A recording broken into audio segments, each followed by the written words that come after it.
Bonjour à tous et bienvenue dans Studio W, l'émission de Workplace Magazine. La flexibilité favorise-t-elle vraiment le travail? C'est la question que nous allons nous poser ce matin au cours des 2 tables rondes qui vont suivre. Avec mes 4 invités, nous allons tout d'abord nous intéresser à l'espace en tant que facteur d'attractivité et de ressources au travail. Puis à 11h, rendez-vous avec Bastien Cagny et ses invités pour aborder la question de la flexibilité à tout prix et notamment du flex office afin de savoir si ce mode d'aménagement en tant que tel peut devenir ou non pérenne. Alors avec un retour au bureau encore trop timide pour certains et un collectif qui tend à se déliter, nombreuses sont les entreprises à chercher des réponses pour attirer et faire ensemble. Parmi les pistes envisagées, celle de revoir les aménagements. Mais l'espace peut-il réellement influer sur le comportement de ceux qui l'habitent? À quoi ressemblent alors des aménagements pensés pour accueillir le travail hybride? Et comment les managers peuvent-ils eux aussi utiliser l'espace comme une ressource? On en parle dans un instant avec nos invités.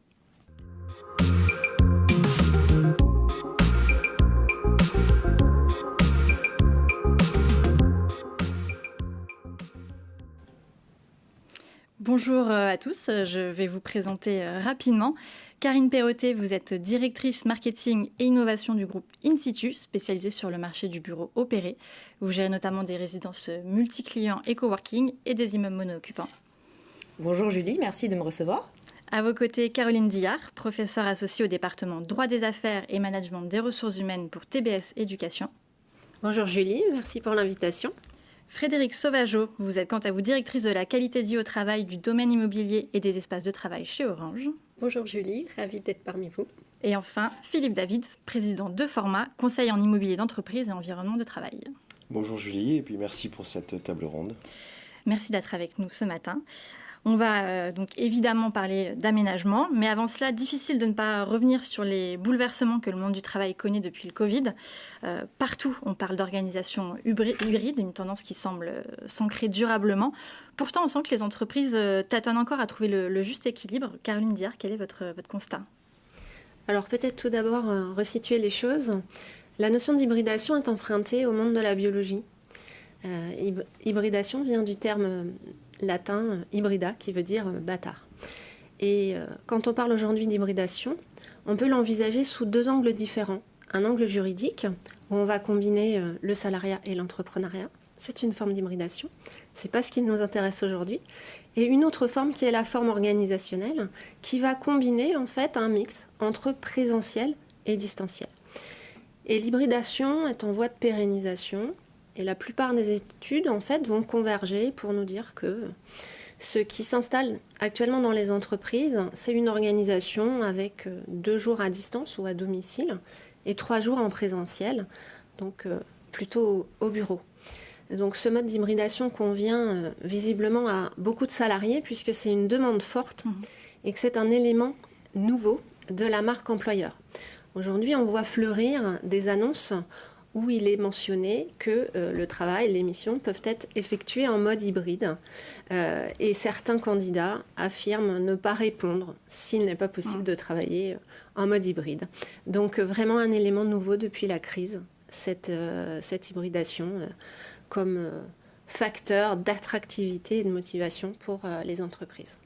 Frédéric Sauvageau, de votre côté, quel constat ? Alors, le constat que je fais, c'est que finalement, l'hybridation, c'est toute la société qui est en cours d'hybridation. C'est un phénomène qui n'est peut-être pas encore complètement pris en conscience de la part des entreprises, mais je trouve que c'est un vrai phénomène de société. D'autant plus que la mutation du travail nous amène aussi à être beaucoup plus dans une société de relations, peut-être qu'on y reviendra, et donc les entreprises s'inscrivent en fait de fait dans ce principe d'hybridation qui ne touche pas que l'organisation du travail. Karine Perrotet. Nous, ce qu'on constate auprès de nos clients, c'est que cette hybridation va être extrêmement variable en fait, d'une entreprise à l'autre. On a des sociétés aujourd'hui qui ont mis en place jusqu'à 4 jours de télétravail par semaine. Du coup, ça implique un taux de flex assez élevé. Ces sociétés-là sont sur un taux de flex à 0,6 et elles se retrouvent quand même confrontées à des problématiques aujourd'hui de densification des espaces, d'espaces trop petits en fait lorsque tous les salariés veulent revenir au bureau. Et on a aussi en face donc d'autres sociétés qui sont plus sur la moyenne de 3 jours en présentiel et 2 jours en télétravail. Et ces entreprises entreprises-là, enfin quand je prends l'exemple de mon client, ne veulent absolument pas mettre en place de flex office et se retrouvent du coup avec des espaces qui sont vides certains jours de la semaine. Donc oui, l'équilibre, il est très compliqué à trouver. Il y a aussi les problématiques d'intégration de nouveaux salariés, de comment on accompagne les alternants, les stagiaires. Donc moi, mon avis personnel sur la question, c'est que on ne peut pas complètement exclure un retour plus régulier au bureau. Et je pense que c'est ce que beaucoup d'entreprises souhaitent aujourd'hui. Nous, on a des échanges avec les clients où on voit clairement qu'on a envie de les faire revenir parce que cette hybridation, elle pose pas mal de problématiques. Elle est très bien pour l'individuel, mais ce n'est pas forcément la meilleure chose pour le collectif. Philippe David ? Oui, alors je rejoins un peu cette pensée, c'est-à-dire qu'on a normé malgré tout autour de 2 jours globalement l'hybridation du travail, je suis d'accord, et c'est dans toutes les études on voit que c'est quand même la masse importante du travail qui s'organise de cette façon, mais c'est vrai aussi qu'on rencontre évidemment la difficulté principale, c'est tout ce qui manque dans l'hybridation du travail, dans le travail à distance. C'est l'appartenance à l'entreprise et ce club, cette façon d'exister dans un groupe. La deuxième, je crois que toutes les études l'ont souligné, c'est qu'on a perdu en grande partie dans l'hybridation tout ce qui est off, tout ce qui est en dehors, tout ce qui est communication informelle. Et d'après ce que j'ai pu comprendre et lire, c'est ce qui soutient toute l'innovation et la créativité. Donc pour les grands groupes, et on a un signal très très fort qui s'est fait entre le Covid et aujourd'hui, c'est que les grands groupes technologiques, les grands groupes qui utilisent principalement les technologies justement de travail à distance, ont sifflé la fin de la récréation, ont demandé à leurs collaborateurs de revenir. C'est pas parce qu'ils veulent remplir des immeubles fort coûteux, ou c'est pas parce qu'ils veulent voir les gens au travail, c'est parce qu'effectivement dans ces métiers-là, l'innovation, la créativité est absolument fer de lance. Si on n'innove pas tous les jours dans ces métiers, on disparaît. Et ils se rendent compte qu'effectivement, elle est en baisse par l'hybridation et que la difficulté de rendre dynamique les échanges et le frottement, comme Serendip nous l'expliquait, c'est quelque chose qui se perd. Aujourd'hui, si on fait un échange derrière l'écran, ce que j'ai remarqué, c'est que souvent on coupe à la fin, et que quand on était en présentiel, on continuait une conversation qu'on avait déjà commencé dans le couloir ou dans la pause café. Et donc ça, ce sont des moments qu'on a perdus et qu'il faut pouvoir recréer et réorganiser. Toute la partie échange informel. Oui, c'est ça. Et dans ce contexte, du coup, pourquoi revenir au bureau ? C'est quoi le rôle du bureau dans cette organisation de travail hybride telle qu'on la connaît désormais ? Frédéric Sauvageau. Alors, le rôle du bureau, déjà, il faut certainement poser le fait qu'il y a un vrai sujet autour du rapport à l'espace. Et tout le monde peut avoir un rapport à l'espace qui peut être différencié. Si on part du principe qu'un certain nombre de tâches peuvent être effectuées à distance, que ce soit dans des espaces de coworking, de corpo-working interne ou à domicile, on peut considérer que finalement le nouveau rôle du bureau, c'est plutôt pour favoriser justement ce lien social, organiser les rituels individuels mais aussi de collectif, sans bien sûr perdre de vue que certaines personnes ne veulent pas ou ne peuvent pas être en télétravail, même dans des métiers où ils pourraient avoir cette possibilité. Donc le rôle du bureau, c'est le lieu du rassemblement, c'est le lieu du faire ensemble et de faire peut-être différemment, tout en perdant pas de vue que ce collectif, il peut être aussi organisé à distance. Donc moi, ce que j'aurais aussi envie de dire, c'est que finalement, il faut certainement se détacher du sujet autour de la mutualisation des espaces, du taux de partage, qui reste un sujet de crispation, parce que finalement, il se réfère à un référentiel qu'on avait dans nos modes de pensée, la façon de concevoir les espaces avant la période pandémique, et qu'en fait, beaucoup de personnes qui réfléchissent à ces sujets, et au mieux, bien sûr, finalement pensent futur, mais avec un référentiel qui devient obsolète. Donc, si on veut vraiment que le lieu de rassemblement corresponde aux besoins et aux nouveaux usages des salariés et en même temps participe à la productivité qui est nécessaire dans l'entreprise, c'est certainement un mindset qui est complètement à modifier dans notre modèle de pensée pour que les espaces soient beaucoup plus ouverts est favorable en fait à cette collaboration et à l'inclusion en fait de l'ensemble de la diversité que composent les individus d'une entreprise. On va revenir évidemment sur le rôle de l'espace un peu plus tard, mais d'abord sur cette question du pourquoi revenir au bureau. Caroline Diard, il me semble que vous avez une idée aussi. Alors je crois qu'il faut envisager les choses à 2 niveaux. Alors premier niveau, c'est le niveau individuel, donc le collaborateur. Pourquoi est-ce qu'on va revenir au bureau? Alors le collaborateur va potentiellement revenir au bureau pour 3 raisons. Alors, pour rompre un isolement, parce que quand on a été confiné, on s'est rendu compte que potentiellement, on pouvait se sentir éloigné du collectif de travail, isolé, ce qui a pu générer du stress et des risques psychosociaux. Donc ça, c'est la première raison, c'est aller vers les autres et rompre un isolement que l'on ne parvient plus à rompre grâce à des plateformes numériques ou des outils de visioconférence. Deuxième raison, c'est aussi l'identité qu'on a par rapport au bureau.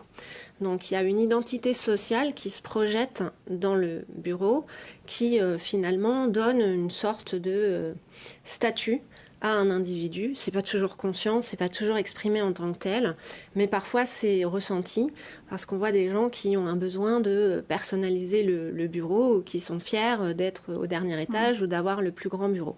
Donc il y a une projection de l'identité et en échange, en fait, il y a aussi une projection de la reconnaissance de l'entreprise pour service rendu, comme on dit. Voilà pourquoi retourner au bureau. Et troisième raison pour l'individu, retourner au bureau, c'est peut-être avoir accès à un espace de travail et des outils de travail, donc des conditions de travail qui sont améliorées par rapport à ce qu'on peut trouver soit à domicile, soit dans un espace de coworking. Ça, c'est le niveau individuel. Après, on a le niveau de l'organisation. Alors, pourquoi faire revenir les collaborateurs au bureau ? Ça peut être un moyen de restaurer des temps collectifs et surtout des échanges qui sont, comme vous le disiez, favorables à la créativité et à l'innovation. Donc faire revenir les gens au bureau, il ne faut pas que ce soit systématique et sous le coup d'une décision autoritaire. Faire revenir les personnes au bureau, c'est finalement les faire revenir pour travailler ensemble et travailler ensemble en faveur d'objectifs et de performance de l'entreprise.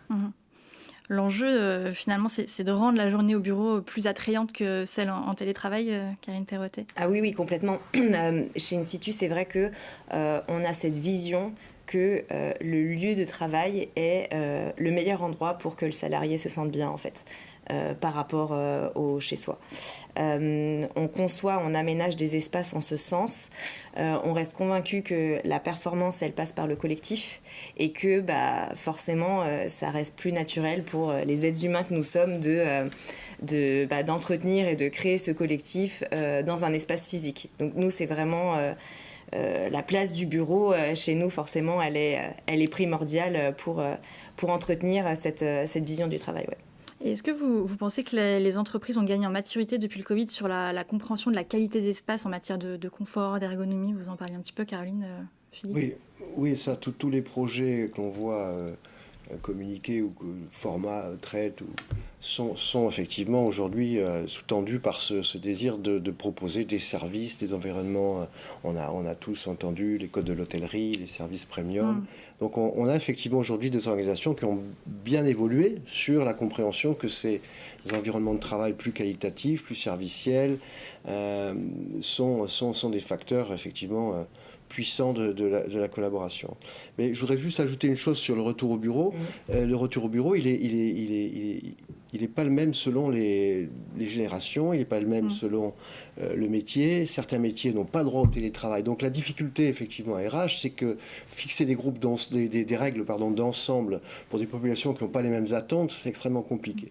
Les populations jeunes n'ont pas chez eux forcément, effectivement, tout le confort pour travailler, et eux, ils trouvent un confort souvent bien plus grand dans l'entreprise pour collaborer. Et puis, de toute façon, ils ont un besoin naturel de socialisation, et donc c'est absolument affreux pour eux s'ils ne peuvent pas rencontrer leur père. Pour d'autres générations, c'est moins, comme ma génération, c'est moins nécessaire. On a déjà effectivement organisé toute notre relation sociale. On ne va pas dire qu'on a moins besoin d'apprentissage, mais effectivement, c'est aussi un des facteurs de retour au bureau des jeunes générations, c'est que c'est par ces frottements, par ces rencontres qu'il y a de l'apprentissage, je dirais, au quotidien, en continu, avec leurs pairs. Donc la difficulté, c'est qu'il faut croiser aujourd'hui de façon très holistique beaucoup de données dans ce Rubik's Cube très complexe pour que l'espace effectivement puisse servir toutes ces attentes, qu'elles soient générationnelles, qu'elles soient individuelles, qu'elles soient collectives. Et c'est aujourd'hui pour ça que notre métier, finalement, le métier d'aménageur d'espace de travail, permet aux entreprises de donner des datas, de donner beaucoup d'éléments pour finalement fixer non pas une règle d'entreprise, mais une règle qu'on peut redescendre au niveau des équipes et qu'on peut appliquer avec justement les managers. On en parlera, je crois, plus tard. Oui, exactement. On comprend bien du coup l'intérêt pour les entreprises de faire revenir les salariés au bureau. On a parlé de collectif, de relations. On va maintenant se poser la question de comment y parvenir et notamment du rôle des espaces. Vous avez commencé à en parler, Philippe. On le voit, les aménagements se transforment effectivement peu à peu dans les entreprises. À quels défis doivent-ils répondre aujourd'hui ? Frédéric Sauvageau. Alors déjà, il y a plusieurs défis qu'il faut prendre dans une vision globale, puisqu'on a à la fois des défis sociétaux, on a des défis environnementaux, et puis bien sûr l'humain au cœur de ces espaces de travail, et faire en sorte que l'espace réponde à la fois à des besoins personnels, et à la fois aux besoins de l'entreprise. Et on voit bien parfois qu'il peut y avoir des oppositions entre le besoin du salarié et le besoin de l'entreprise. Alors l'espace, déjà, on peut le prendre comme une ressource bien sûr, qui est bénéfique pour le manager et pour son équipe. Et l'espace, c'est le lieu en fait où le salarié va pouvoir s'ancrer, marquer son territoire. Et c'est là où en fait il est important, dans toute cette complexité de différents enjeux qui parfois on a l'impression peuvent s'opposer, au lieu de les juxtaposer, en fait, il faut réfléchir à comment l'espace va pouvoir répondre en fait aux besoins à la fois individuels et collectifs, et permettre en fait de s'inscrire dans cet ancrage et cette territorialité. Parce que sinon, comme le dit Marc Auger, l'espace risque d'être juste un lieu de passage et un lieu de consommation, alors qu'en fait, anthropologiquement parlant, l'individu a besoin de trouver ses repères dans l'espace, quel que soit le panel de possibilités qui lui est proposé et offert. Donc ça, c'est un vrai sujet de mieux comprendre en fait l'humain et la façon dont l'humain consomme l'espace et utilise et a besoin de l'espace pour justement répondre aux besoins aussi de l'entreprise. Mmh. Et alors concrètement, ça se traduit comment ? Quels sont les attendus ? À quoi ressemblent les aménagements pensés pour accueillir ce travail hybride ? Comment ils se transforment ? Caroline. Alors, je pense, pour rebondir sur ce que disait Frédéric, il ne faut pas décorréler tout ce qui est espace de la temporalité, en fait. Ouais. Avec l'hybridation, on s'est rendu compte qu'on permettait aux individus, aux collaborateurs, de pouvoir concilier les temps de vie. Temps de travail, temps familial, temps domestique, des temps sociaux, des temps sociétaux. Mmh. Et cet espace, en fait, il va être imbriqué avec des temps de vie, et notamment avec des temps individuels en entreprise et des temps collectifs. Donc il faut laisser la possibilité aux individus d'avoir des temps individuels où ils vont se concentrer, pouvoir s'isoler, travailler sur des dossiers de fond et ne pas être perturbés par un environnement sonore désagréable, par des discussions qui ne les concernent pas. Et puis des temps collectifs où on va être en mesure de rassembler physiquement des individus pour les faire travailler ensemble. Alors ça, c'est quand même le gros point noir dans certaines entreprises qui, en fait, mentionnent ces notions de temps collectif où on a des personnes qui sont venues en présentiel, qui se sont déplacées, et d'autres qui, pour diverses raisons, ne sont pas venues et qui sont finalement sur l'écran en visio, et c'est pas toujours très bien perçu. Donc, on ne peut pas décorréler finalement l'espace, la notion d'être là, et la notion de temporalité. C'est-à-dire qu'il y a un temps pour tout et qu'il peut être pertinent d'envisager des temps qui seraient, entre guillemets, banalisés. De se dire, Le mercredi après-midi, par exemple, il n'y a pas de choses qui se passent en distanciel.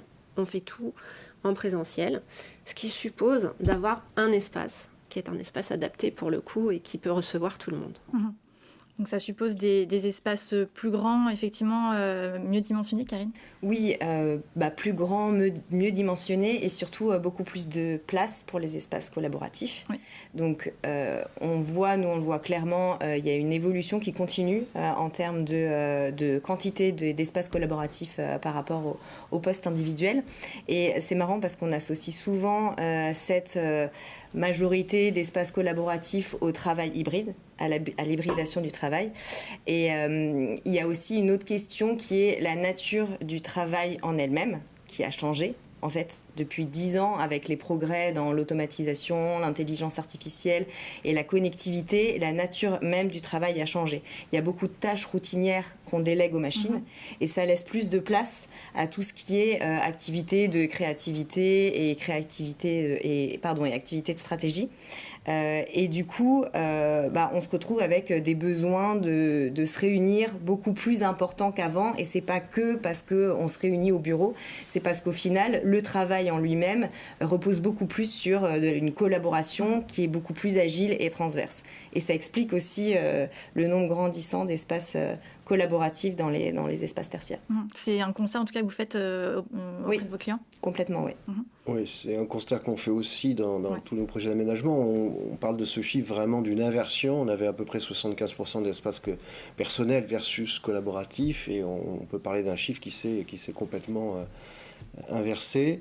La difficulté aujourd'hui, effectivement, c'est les différences d'attente des générations et des populations.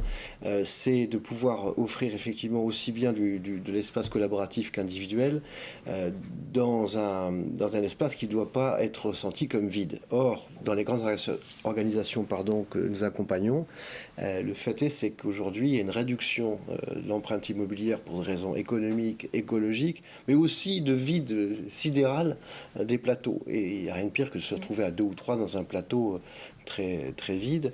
Donc aujourd'hui, la réduction des mètres carrés dans les grandes organisations est notoire et est importante. On parle de 30-40% de baisse de l'empreinte immobilière dans les grandes organisations. Je ne sais pas si c'est vrai chez Orange, mais on a dans des grands groupes ce type de réduction, avec des taux de flex qui ont baissé d'un dixième tous les 3 mois. Et malgré tout, on a des pics et des creux. Et je crois que la grande problématique aujourd'hui des entreprises d'une certaine taille dans les grandes villes, c'est effectivement d'être obligé d'accepter que 2 heures de transport pour aller faire une réunion, c'est ridicule, mais qu'en même temps, gérer des bureaux qui vont être trop pleins certains jours et désespérément trop vite d'autres jours, c'est aussi pas très acceptable et compliqué. Je crois que la véritable question critique sur les espaces de travail, elle est en ce moment ici. Comment réguler entre les mercredis, les vendredis et les autres jours les équipes, faire accepter à certains effectivement de choisir le mercredi ou le vendredi, en sachant que si on poussait le curseur, on pourrait avoir plus que des célibataires le mercredi au bureau. Et on voit bien qu'on est en train de créer des drôles de tri, je dirais, dans la collaboration sur site. Donc il y a un vrai travail là de beaucoup plus fin, je le disais tout à l'heure, en descendant au niveau des équipes et des managers pour aller chercher le besoin. Parce que l'application générique d'une entreprise sur ces espaces, on le voit, ça donne des réductions de surface, jusqu'où, jusqu'à quel taux. Et c'est, je crois, la question clé en ce moment de beaucoup d'entreprises. Sur ce sujet des réunions, effectivement, où on a finalement 4-5 personnes en présentiel et le reste en visio, alors que les salles de réunion étaient prévues pour accueillir 10 ou 15 collaborateurs. Là-dessus, Caroline Diard, il me semble que vous insistez sur le fait qu'on peut essayer de regrouper les réunions sur une même journée pour inciter les gens justement à venir au bureau aussi plutôt que de faire la réunion en distanciel. Oui, en fait, l'idée, c'est d'essayer de compartimenter les différents temps de vie du collaborateur et temps de vie dans l'entreprise. L'idée, ce serait de dire, il y a un temps pour toutes les réunions de l'entreprise auxquelles on ne peut pas toucher. Donc, ça veut dire que sur ce temps-là, sur cette demi-journée ou sur cette journée, on va, entre guillemets, imposer une présence aux salariés. Alors, imposer une présence aux salariés, ça peut paraître un peu autoritaire, donc il ne faut pas non plus le présenter comme ça, mais il faut aussi valoriser ce temps-là. Alors, ça peut être imposé très simplement dans l'accord d'entreprise ou dans la charte, c'est-à-dire qu'on peut dire que tout le monde a le droit au télétravail jusqu'à 2 jours par semaine, mais qu'obligatoirement le jeudi, tout le monde sera là. Ça peut très bien être négocié comme ça avec les partenaires sociaux. Après, l'idée, c'est de rendre ce temps-là un peu fort, c'est-à-dire qu'il faut que ça marque l'expérience collaborateur. Donc il faut que ça marque aussi les esprits. Je vais au bureau le jeudi, qu'est-ce qui va être intéressant dans cette journée que je vais passer en dehors de mon environnement habituel de travail, c'est-à-dire mon domicile. Alors ça peut être organisé un petit déjeuner avec un petit thème qui est un thème collaboratif, ça peut être des repas collectifs. En fait, on va insister aussi sur les moments informels à ce moment-là et faire de cette journée une expérience qui soit une expérience intéressante. C'est-à-dire qu'on ressort le soir, on se dit « Ah, bah, c'était agréable, j'ai pu voir des gens avec lesquels je n'interagis pas quand je suis sur des dossiers à distance. C'était bien de pouvoir se voir dans un cadre un peu différent parce qu'on est allés tous déjeuner au restaurant. » Donc, c'est vraiment repenser ces temps collectifs qui vont devenir des temps forts. Autrefois, les temps collectifs, c'était les 35 heures dans la semaine. Donc finalement, il n'y avait pas de temps fort et il n'y avait rien de particulier qui ressortait. Et je pense qu'aujourd'hui, si on impose des temps collectifs, ils seront plus profitables, ils seront fructueux, je pense. En fait, moi, je crois que ces temps collectifs, il faut qu'ils soient co-construits avec les collaborateurs. Et c'est là où c'est tout l'enjeu managérial, que en fait, l'espace soit vraiment une ressource au service du manager et de son équipe. Et ce que j'observe aussi, et que je trouve qui est important quand même de souligner, c'est que bien évidemment, l'entreprise ne doit plus répondre à une organisation de travail, mais des organisations de travail. Beaucoup de collaborateurs, du fait de la période pandémique, ont aussi fait des choix de vie dont ils ont pris conscience et du coup qui se sont orientés. Donc c'est pas facile de répondre à toutes les individualités. Et c'est sûr que le choix du travail individuel ne peut plus être juste un choix individuel de la personne, mais doit s'inscrire dans un collectif. Mais pour autant, moi, ce que je remarque, c'est que parfois, justement, si on reprend l'exemple du jeudi, certains collaborateurs viennent le jeudi et finalement acceptent une forme de dégradation des conditions de travail parce que dans les quartiers d'équipe, il y a un certain nombre de positions formelles qui finalement, on sent que ça déborde un peu, que dans les esprits, on n'a pas encore suffisamment travaillé sur la contrôlabilité, finalement, aller chercher la bonne ressource, le bon espace en fonction de l'activité du moment ou du besoin du moment. Et donc, on en voit certains, excusez-moi l'expression, mais un peu s'agglutiner sur une marguerite, un bench qui comporte 4 positions, ils viennent à 6. Et pour autant, à la fin de la journée, ils ont passé une bonne journée. Pourquoi ? Parce qu'ils ont rencontré d'autres personnes. Et puis à côté de ça, vous avez ceux qui vont venir que le vendredi, ou en tout cas de préférence le vendredi, tout en respectant leur accord de télétravail. Mais pourquoi ils vont choisir le vendredi au-delà peut-être de la journée qui est sanctuarisée pour la réunion collective que tu évoquais à l'instant, parce que justement le vendredi, c'est le jour où il y a beaucoup moins de monde. Et donc c'est parce que les autres, c'est les autres pour faire ensemble, mais les autres, ça devient aussi un peu l'insupportable. Et tu évoquais tout à l'heure la nuisance sonore. La nuisance sonore est devenue un vrai sujet, un vrai phénomène de société. Pourquoi ? Parce que qu'on soit jeune ou moins jeune, parfois on est quand même bien installé à domicile et donc finalement dans une ambiance sonore qui est feutrée. Il ne faut pas oublier non plus que même pour ceux qui peuvent avoir parfois des voix d'enfants à proximité, finalement, comme c'est dans l'ambiance physique de la maison, ce n'est pas forcément une gêne en soi, parce que finalement, c'est un son qui est normal dans l'organisation familiale. Par contre, quand vous revenez sur site, en fait, les autres deviennent l'insupportable. Et l'ambiance sonore et la nuisance sonore est devenue un vrai sujet. Et pour autant, bien sûr, on est quand même dans un principe, et vous évoquiez la réduction de l'empreinte immobilière, mais d'ouverture de plus en plus des espaces. Oui. Et donc, c'est vrai que là, on a aussi un vrai sujet d'ambiance physique, Et donc, comment redonner un aspect positif au son? Et la flexibilité, l'hybridation peuvent nous aider et être un vrai levier. Pourquoi? Parce que ça nous force, en fait, tout en comprenant les enjeux économiques et environnementaux de l'entreprise, à prendre conscience, en fait, de l'organisation spatiale et la façon dont l'individu interagit dans cette organisation. Donc, c'est travailler sur plus d'ordonnancement logique, c'est travailler sur la contrôlabilité, aller choisir l'espace qui correspond le mieux. Mais ça veut dire aussi que dans cette réduction d'espace, et on évoquait l'importance des espaces collaboratifs, il faut garder la possibilité d'avoir un panel à disposition et donc suffisamment de choix pour que chacun puisse aller choisir l'espace qui va lui correspondre au moment le plus opportun. Est-ce que c'est ce que vous avez mis en place chez Orange? Vous avez vous aussi redimensionné et repensé les espaces en vue de plus de collaboration et de collectif? Nous étions déjà dans une organisation qu'on appelle environnement dynamique, donc qui est proche du flex office. Là où on a marqué un pas de plus par rapport à la période pandémique, c'est qu'on avait auparavant à la fois des espaces positions formelles mutualisées, mais en même temps des positions individuelles attribuées en fonction des métiers. Tout en travaillant sur cette analyse des activités et des métiers, en fait, l'ensemble des métiers du tertiaire permettent d'être en position de travail flexible. Donc nous, on est dans un taux de partage 0,6, mais ce qui est important, c'est le nombre de positions par collaborateur. Et donc c'est là aussi où dans le référentiel, il y a un changement aussi de vision de ce que peut apporter les espaces. C'est que nous sommes entre 1,4 et 1,6 positions par collaborateur. Donc une position dans un espace informel, une position dans une bulle reste une position de travail en fonction de l'activité qu'on peut avoir besoin de faire, mais aussi en fonction de son besoin. C'est-à-dire, je peux aller dans une bulle, non pas parce qu'à ce moment-là, j'ai une visio ou un travail individuel à réaliser, mais je peux aussi aller dans une bulle parce que le fait d'être en espace ouvert, je suis beaucoup plus exposée au regard des autres.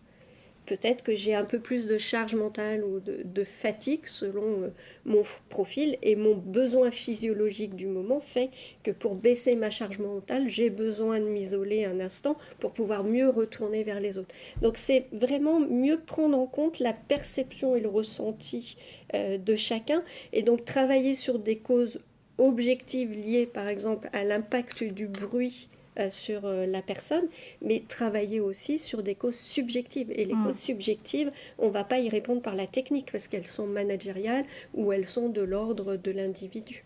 Juste pour rappel, on reparlera du flex office dans la seconde table ronde aussi, évidemment, qui sera un temps fort là-dessus sur la flexibilité et le flex office. Karine, il me semble que vous parliez de l'importance de ne pas penser pour les autres et vous prenez plutôt une approche test and learn pour expérimenter et éventuellement reproduire ensuite si ça fonctionne. Mais en tout cas, de ne pas se jeter à corps perdu, entre guillemets, dans un relifting complet de l'aménagement, mais peut-être plutôt d'abord expérimenter, voir ce qui fonctionne ou non, vu qu'on est dans une phase d'expérimentation de manière assez générale avec le travail hybride. Oui, nous, c'est ce qu'on a toujours fait de par notre métier, puisqu'on conçoit, on aménage et on exploite des sites tertiaires pour le compte de nos clients.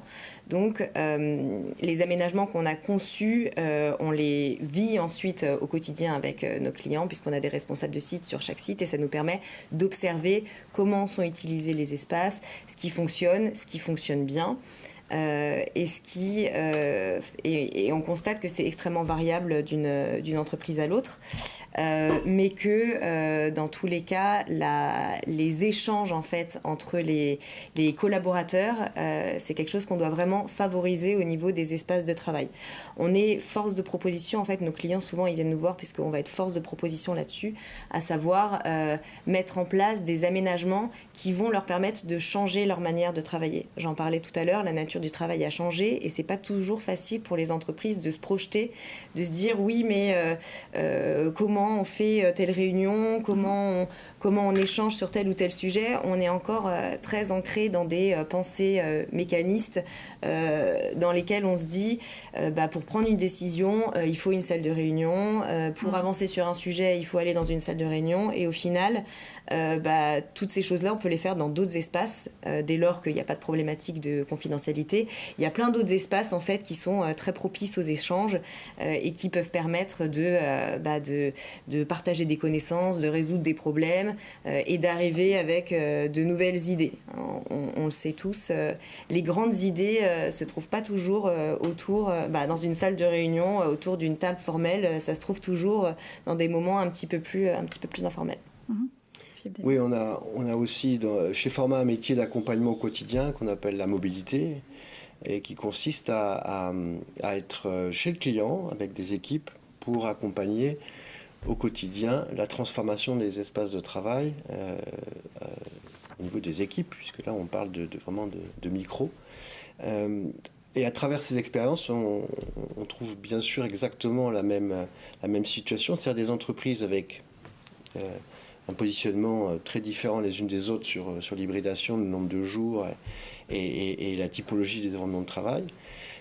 Mais dans les grandes organisations, on a remarqué qu'il y avait quand même une constante, celle d'une réduction assez importante des mètres carrés, des surfaces de bureaux. C'est des réaménagements qui ont été pensés pour que l'hybridation du travail soit plus facile, et notamment je pense à la technologie. Aujourd'hui, moi je pense qu'il ne faut pas justement stigmatiser celui qui est en visio de celui qui est en présentiel, parce que c'est le début effectivement, un commencement d'une séparation, en tout cas d'une distinction entre les uns et les autres. Donc je pense que les entreprises doivent malheureusement investir effectivement dans des technologies qui donnent cette sensation, ce sentiment que le présentiel distanciel offre une même qualité de conversation, de réunion et d'échange. On n'aura pas l'informel, on aura effectivement perdu tout ce qui est un peu autour, mais on a la possibilité malgré tout d'avoir une bonne qualité de réunion sur des situations. Et un petit mot sur ce sujet aussi, cette différence dans les entreprises de vision, de solutions pour accompagner cette grande transformation, cette révolution, elle existe depuis très longtemps. Nous, on avait accompagné des groupes, j'ose dire, il y a plus de 20 ans, il y a 20 ans, qui étaient en 100% hybride. Accenture en avait fait même une communication dans les années 2000 que tout le monde a entendu. Nous avons aménagé leur siège social, c'était 5000 mètres carrés pour 8000 personnes. Autant vous dire que tout le monde n'avait pas un poste. Donc, et il y avait d'ailleurs pas de poste de travail. C'était déjà à l'époque, donc il y a assez longtemps, des environnements de travail qui n'étaient que collaboratifs. Et on considérait qu'effectivement, il fallait quelques endroits pour que les gens qui veulent se concentrer ou faire une tâche individuelle pendant un moment puissent avoir le service. Mais majoritairement, on considérait que si les gens se déplaçaient en région parisienne pour aller au bureau, c'était pour rencontrer un collaborateur ou des collaborateurs. Donc on voit bien que c'est pas tout neuf cette idée d'hybridation. Microsoft, que nous avons la chance d'aménager aussi dans leur siège social, avait déjà un taux de flex, avait déjà une hybridation du travail, et c'était aussi il y a une vingtaine d'années. Donc c'est une question aussi de maturité des entreprises, des organisations, et j'oserais dire des managers finalement à la fin. Alors, juste avant de passer effectivement sur le sujet du management, Frédéric, on a déjà un petit peu parlé, l'espace peut et doit devenir un outil, une ressource au service du travail. Caroline, selon vous, comment faire pour que cet espace soit réellement, effectivement, un outil et une ressource pour le travail ? Alors, l'espace qui deviendrait un outil pour le travail, effectivement, c'est pas une notion récente, c'est pas neuf. L'espace de travail, ça fait partie des conditions de travail. Donc ça fait partie des choses dont on parle autour de la table avec les représentants du personnel, et Frédéric est bien placé pour le savoir.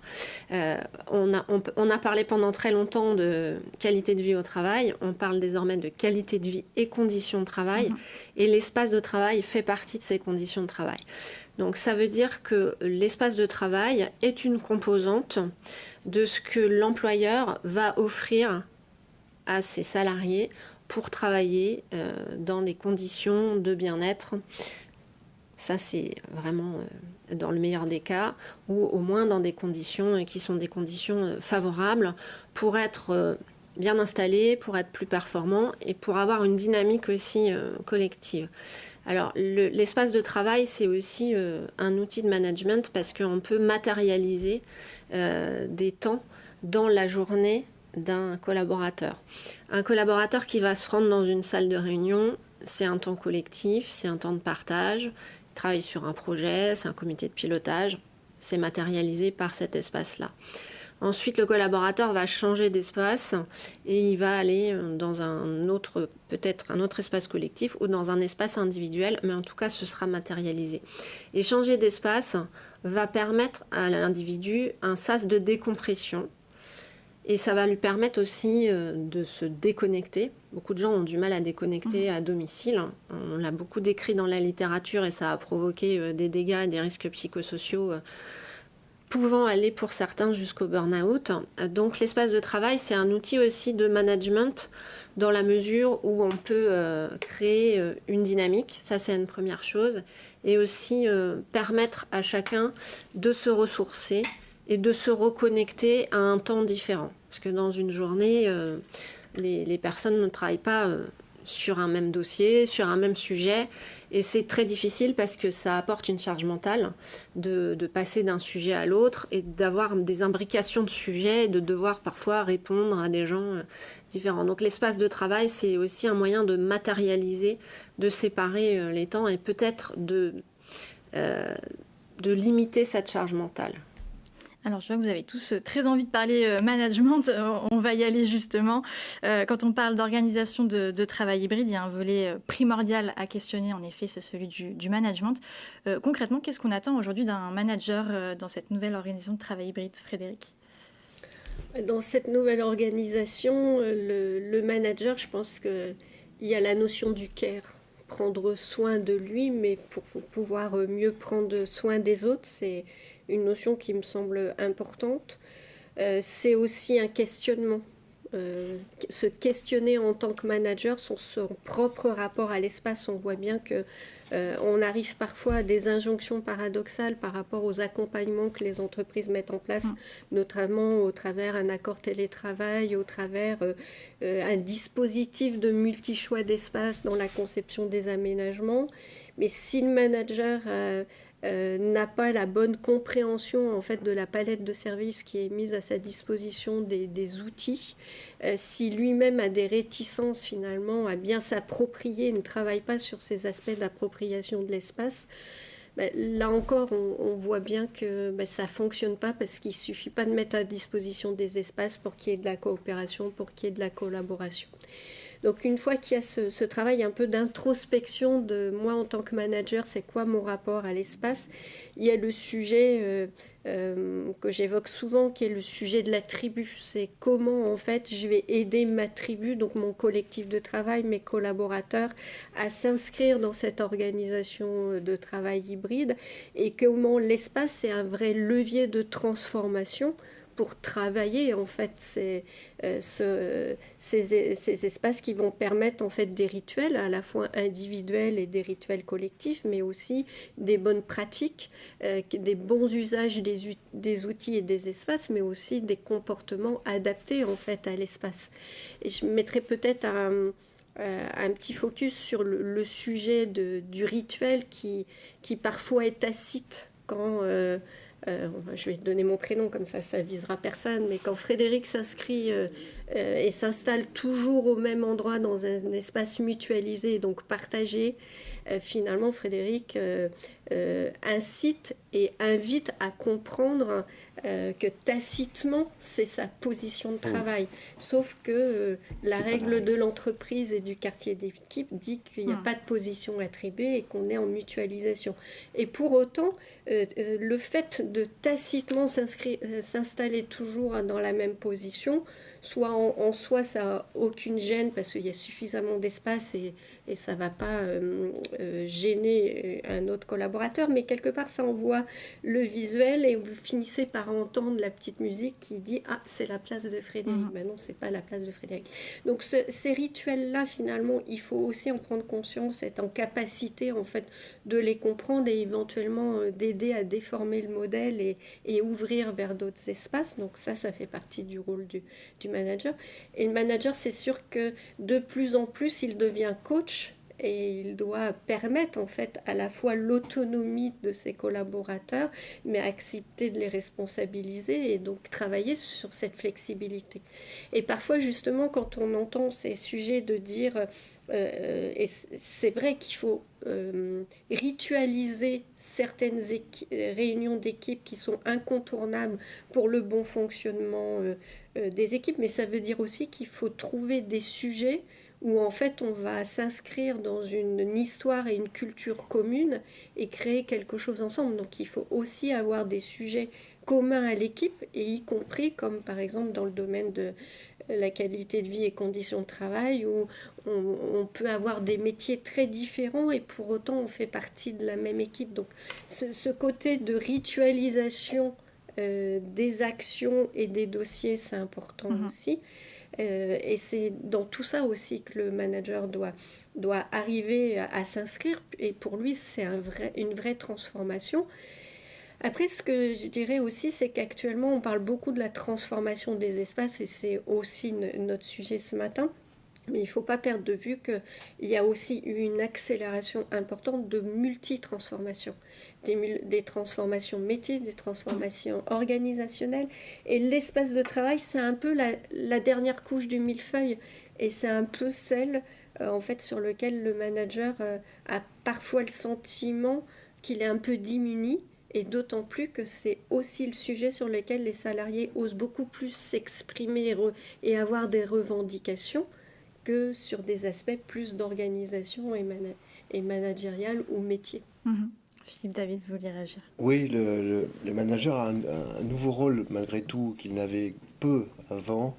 Dans tous les projets que nous menions, on cherchait à avoir l'information au niveau de l'équipe, du manager, pour effectivement réaliser les meilleurs aménagements et avoir cette donnée fine qui permette de coller vraiment aux besoins.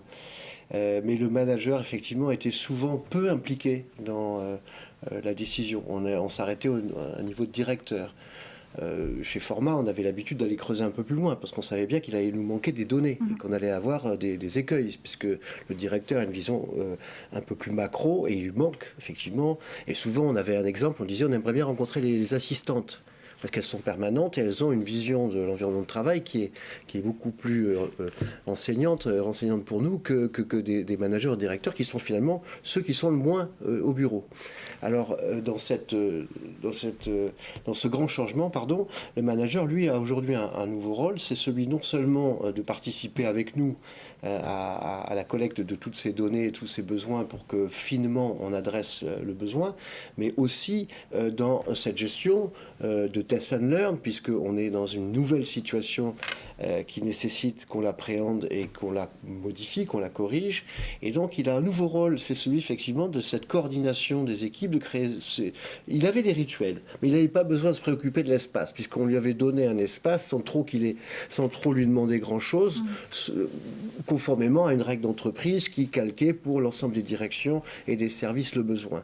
Aujourd'hui, il doit devenir un acteur de tout ce qu'il avait auparavant, mais avec en plus ce côté organisationnel qui n'est pas très latin, qui n'est pas très français. C'est-à-dire que dans d'autres pays, c'était déjà dans leur sac et déjà dans leurs objectifs, parce que justement, la relation affective à l'environnement de travail était déjà beaucoup moins grande, avait été travaillée. On avait un peu abandonné son bureau personnel dans beaucoup de pays anglo-saxons dans le travail, et dans nos pays latins, non, on avait le statutaire, on avait le besoin de représentation, on avait le besoin effectivement de garder des espaces en fonction de son ancienneté, de son niveau, etc.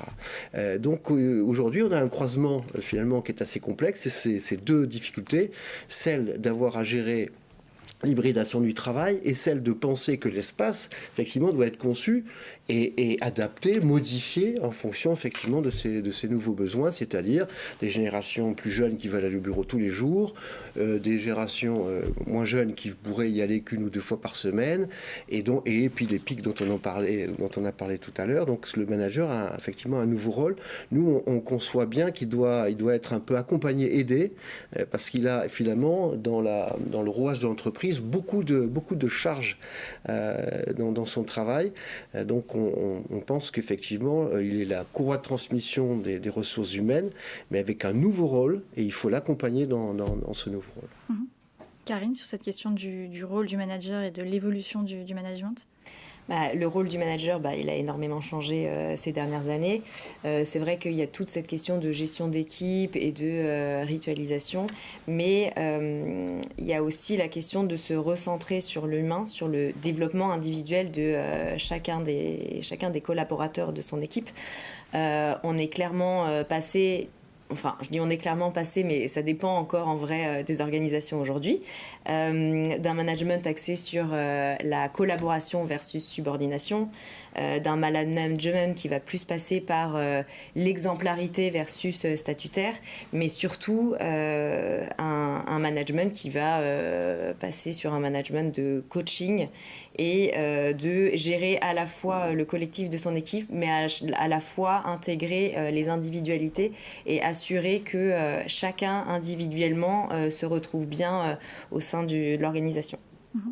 Caroline Diard, il me semble que vous parlez de réinvention du management. Exactement, en fait, avec l'hybridation, on peut parler d'une relation managériale qui s'est réinventée autour d'un triptyque qui est autonomie, confiance et contrôle. Donc la difficulté avec l'hybridation, c'est un des éléments de la relation managériale, c'est la délégation. C'est-à-dire comment on va lâcher prise et comment on va faire confiance. Et comment on va contrôler sans contrôler. Alors, contrôler sans contrôler, ça veut dire quoi? Ça veut dire, en tant que manager, je représente l'employeur de l'entreprise et dans le cadre d'un contrat de travail, je suis supposée contrôler l'atteinte des objectifs. Ce qui ne veut pas dire que je suis censée surveiller mes salariés avec une caméra ou un logiciel qui va traquer les mouvements sur l'ordinateur. Donc la grosse difficulté, elle est là, elle est de modifier cette relation managériale dans un sens où on va se dire qu'on va travailler sur des résultats, faire le point si ces résultats sont atteints et non pas être dans une situation de contrôle. En fait, autrefois, l'espace de travail, il était très pratique parce que ça permettait d'avoir un regard. Donc le management pouvait être visuel. Donc on voyait les gens. Quand on était dans les open space autrefois, on avait tout le monde un peu à portée de regard. Et c'était très simple de voir celui qui arrive, celui qui part, celui qui baille au corneille et celui qui ne travaille pas. Aujourd'hui, avec l'hybridation, on n'a plus la possibilité de porter un regard sur le travail des autres. Et ça ne veut pas dire qu'il ne faut pas contrôler le travail, parce que c'est aussi les prérogatives d'un manager de dire on fixe des objectifs et on va vérifier que ces objectifs sont atteints. Donc la difficulté, c'est d'accepter que les salariés ne sont pas directement contrôlables et qu'on peut leur faire confiance et qu'on peut déléguer et qu'on peut laisser les gens être autonomes. Alors avant la crise, dans les accords télétravail, la notion d'autonomie a été souvent formalisée, c'est-à-dire qu'on identifiait un public cible, on parlait de télétravail pour un public éligible, et être éligible, c'était être autonome. Alors on a un peu oublié ça avec la crise, parce que finalement, quand on a été confiné, on a considéré que tout le monde était autonome, éligible, et qu'on pouvait faire confiance à tout le monde. Donc ce qui devrait quand même nous laisser un peu un temps de réflexion, puisqu'on a été tous capables d'être autonomes et qu'on nous a délégué des choses pendant un temps de confinement, pourquoi ne pas continuer sur cette belle lancée? Oui, on commence toujours par ça, là, je vous rejoins complètement. On commence par dire qu'il ne faut pas oublier une crise qui est quand même très récente et qui a démontré une chose incroyable, c'est que toute l'activité mondiale, dans une crise mondiale, une pandémie mondiale, a continué, peu ou prou, de la même façon qu'avant, alors qu'il y avait une sidération et une peur au ventre quand même très légitime. Les entreprises ont très peu perdu de leur productivité, de leur activité. Et je crois que, nous, dans notre métier d'accompagnement et de mise en place de change management pour que les équipes s'approprient les nouveaux environnements, on commence par cela, c'est-à-dire il y a peut-être un moment qui a été oublié, c'est le moment de la reconnaissance, c'est le moment de se dire que les entreprises ont survécu plus que les hommes presque, et que c'est bien grâce à tous ces collaborateurs, managers, directeurs, qui, sans être préparés, sans avoir d'outils pour la plupart utilisés, on était en France dans un taux de flex, un taux de télétravail de 2-3%, donc très très en retard par rapport à d'autres géographies. Et on est passé de ce taux de quelques pourcents à 100%, et ça malgré tout fonctionnait. Alors il faut partir, je crois, déjà de ce postulat, c'est de dire que confiance et autonomie, bien, pour le coup, là, on a été obligé de la donner complètement, et ça a fonctionné. Donc, c'est là le départ de la conversation pour moi avec les organisations et avec les représentants syndicaux et avec les ressources humaines. C'est, puisque ça a fonctionné, il faut partir, à mon sens, d'un postulat, c'est que ça peut marcher à 100% remote, 100% télétravail. On va y perdre des choses, et pas que l'entreprise. Et donc c'est peut-être de là qu'on va pouvoir tirer ensemble quelques grandes règles qui sont faites pour satisfaire l'ensemble, le directeur, le collaborateur, le manager. Puisqu'on a tous ce besoin, on l'a vu, pour la créativité, pour l'innovation, mais aussi pour ce besoin animal. Nous sommes des animaux grégaires, et que ce soit les boomers ou les plus jeunes, au bout de 4 mois, on n'en pouvait plus d'être derrière un écran et de rencontrer personne. Donc je crois qu'en partant de cette histoire récente et en remettant en perspective que ça a fonctionné, on peut commencer à avoir une conversation positive sur ce que l'entreprise doit faire pour ne pas continuer à perdre, ce qui finalement, aujourd'hui, on mesure, se perd par le télétravail complètement, mais qu'on doit accepter que cette hybridation est là et qu'elle doit aujourd'hui perdurer. C'est pour moi plus négociable. Karine Perrottet-Ouliard, oui. et ensuite Frédéric. Je voulais juste revenir sur le sujet de repenser le management dans nos organisations et dans nos systèmes. Il y a un livre qui fait clairement écho à cette question, qui est sorti en 2023, je ne sais pas si vous l'avez lu, c'est un livre de Fabrice Gatti. Fabrice Gatti, c'est un ancien pilote de Formule 1 qui s'est consacré en fait à des travaux de recherche pluridisciplinaires, et qui a vraiment travaillé sur les notions de motivation autonome, de configuration et d'efficience. Et donc cet ouvrage, il s'intitule « L'autruche et le curieux ». Je vous le conseille vraiment. Et il traite de comment sérieusement reféconder la pensée managériale dans nos organisations. Et derrière organisation, il va mettre le monde du travail, il va mettre l'éducation, la politique, le monde du sport. Et c'est truffé de preuves par l'exemple. Et du coup, il part du constat que depuis la fin de la Seconde Guerre mondiale, la fracture entre les enjeux stratégiques des organisations et les besoins des individus n'a jamais été aussi marquée. Et ça affecte la performance des entreprises. Et ça explique aussi le nombre grandissant de désengagement, de mal-être, de burn-out et de reconversion. Et donc, dans son livre, il essaye de reconstruire des ponts justement entre les enjeux stratégiques des entreprises et les besoins des individus, en déconstruisant la pensée mécaniste actuelle, parce qu'on a beau parler d'espace de travail accueillant, de bien-être au travail, etc., on est quand même, je pense, toujours au niveau des organisations dans une pensée assez mécaniste et assez rigide. Et donc, il essaye de déconstruire cette pensée pour recréer un environnement qui va vraiment être favorable à la motivation autonome, à l'épanouissement et à la performance individuelle et collective. Et donc, aujourd'hui, ça montre que tout ça se rejoint, et le management, et l'espace de travail, et la manière de considérer l'être humain dans l'organisation. Et je pense que c'est vraiment aussi un des sujets qui va permettre de faire revenir peut-être un peu plus les salariés au bureau, puisque moi je crois toujours en ça. Je pense que l'hybridation du travail, elle va tendre vers une diminution du télétravail au final. On prend le conseil lecture. Frédéric Sauvageau, une dernière réaction. Oui, peut-être un mot sur l'équité. C'est vrai que dans les multi-choix qui s'offrent aux managers, il y a vraiment la notion de faire des choix et de prendre des décisions qui soient équitables, qui est important. Un autre point peut-être aussi, même si ce n'était pas notre propos, on l'a vaguement évoqué tout à l'heure, c'est prêter attention à la fracture sociale, puisque nous sommes aussi dans un échange où on a pris le parti d'évoquer les salariés qui peuvent disposer d'une offre télétravail, mais il y a aussi tous ceux qui ne le peuvent pas, donc il ne faut pas les oublier, parce que une société à deux vitesses, ça serait aussi un risque, y compris pour les entreprises qui ont les moyens en fait de tirer ces principes d'hybridation.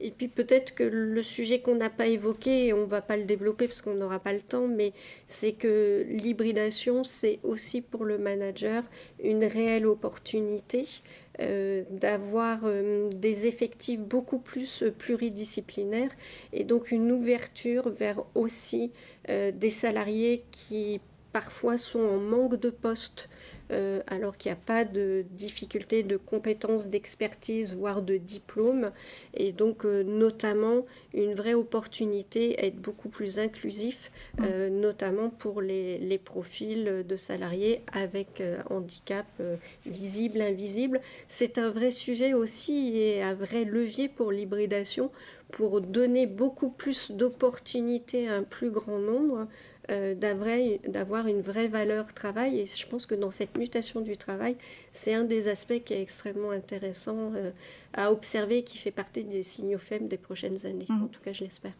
Alors avant de conclure, on a une question dans le module de chat qui concerne le lissage des pics dans les bureaux. On a parlé du jeudi surfréquenté et du vendredi déserté par exemple. Comment on s'y prend pour lisser les pics de fréquentation ? Alors, je crois qu'une grande nouveauté post-crise, c'est effectivement ce sont ces outils qui se sont précipités pour donner de l'information à la gestion de ces pics et de ces creux. Mais malgré tout, on s'aperçoit que malgré l'évolution de ces outils et cette capacité d'anticiper et de calculer la présence versus l'absence, on ne gère pas beaucoup mieux cette problématique de pic et de creux. Et donc on s'aperçoit en conversation avec les entreprises que c'est moins une question de data et de compréhension et d'outils, mais plus ce qu'on a déjà pas mal évoqué, la problématique d'une conversation dans le détail avec à un niveau manager pour comprendre leurs besoins et les besoins d'équipe, et ensuite revenir à un niveau macro pour essayer de trouver une règle du jeu qui va satisfaire l'ensemble. Pour l'instant, j'ai pas beaucoup d'endroits et d'entreprises où on a trouvé la panacée. Sinon, on en ferait la publicité. C'est aujourd'hui effectivement beaucoup de test and learn. On le voit dans des entreprises que nous accompagnons. On fait plusieurs tentatives à différents endroits et on regarde effectivement en comparaison dynamique ce qu'on a gagné, ce qu'on a perdu, ce qu'il faudra améliorer. Et il faudra effectivement mener encore quelque temps ce travail pour que justement la courroie manager puisse avoir, par les outils qui sont quand même beaucoup plus sophistiqués qu'avant et beaucoup plus précis et utiles, de la donnée, mais ensuite effectivement au niveau macro, une relation avec l'entreprise pour organiser le travail, non pas que de son équipe, mais de l'ensemble de l'entreprise. Parmi les pistes de réflexion aussi, on l'a abordé effectivement peut-être la nécessité de créer les rituels et les événements autres pour inciter à la présence aussi sur certains jours de la semaine. On arrive maintenant au terme de cette première discussion. Sachez que le replay sera disponible d'ici 24 heures. Vous pourrez également retrouver le compte-rendu de tous nos échanges dans le prochain numéro de mai-juin. Je vous laisse maintenant avec Bastien Canning vous retrouver à 11h pour la suite des échanges autour de la flexibilité avec de nouveaux invités. Merci encore à vous quatre et bonne journée à tous. Merci.